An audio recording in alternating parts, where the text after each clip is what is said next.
Hello അസ്സലാമലൈക്കും. എല്ലാവർക്കും വലിയ മാസ് കിച്ചണിലേക്ക് സ്വാഗതം. ഞാൻ ഇന്ന് ഒരു കലത്തപ്പം ഉണ്ടാക്കാൻ വേണ്ടിക്കൊണ്ട് കുറച്ച് ശർക്കര ഒരുക്കാൻ വെച്ചിട്ടുണ്ട്.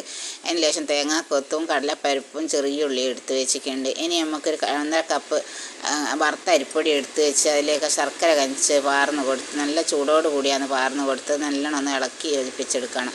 അതിലേക്ക് കുറച്ച് ജീരകം ഏലക്കായ എല്ലാം ചതച്ചിട്ട് കൊടുത്തിട്ടുണ്ട്. അതിൽ കുറച്ച് മൈദയിട്ട് നല്ലോണം ഒന്ന് കലക്കി എടുത്തിട്ടുണ്ട്. ഇനി അതിലേക്ക് ഞാൻ പുതിർത്തി വെച്ച കടലപ്പരിപ്പ് ഇട്ട് ഒന്ന് മിക്സാക്കി എടുക്കുന്നുണ്ട്. നല്ല നെയ്യപ്പത്തിൻ്റെ കാണി നേർപ്പിലായിരിക്കണം മാവ് കലക്കേണ്ടത്. ഇനി നമുക്കിതൊന്ന് ഗ്യാസ് ഓണാക്കി അതിലേക്ക് ഞാൻ ലേശം എണ്ണ ഒഴിച്ച് തേങ്ങാക്കൊത്തുള്ളിയും വറുത്തെടുത്തിട്ടുണ്ട്. അതിലേക്ക് ഞാനിത് കലക്കി വെച്ച മാവും കൂടി അതിലേക്ക് ഒഴിച്ച് കൊടുത്ത് ഇനി നമുക്കിത് കുറച്ച് സമയം മൂടി വെക്കണം. മൂടി വെച്ചതിന് ശേഷം ഇത് നല്ലോണം വെന്ത് വന്നിട്ടുണ്ട്. കലത്തപ്പം അടിപൊളി ആയിട്ടുണ്ട്. നല്ല സോഫ്റ്റായ കലത്തപ്പാന്ന് അടിപൊളി ആയിട്ടുണ്ട്. ഇതെല്ലാവരും ഒന്ന് ഉണ്ടാക്കി നോക്കുക.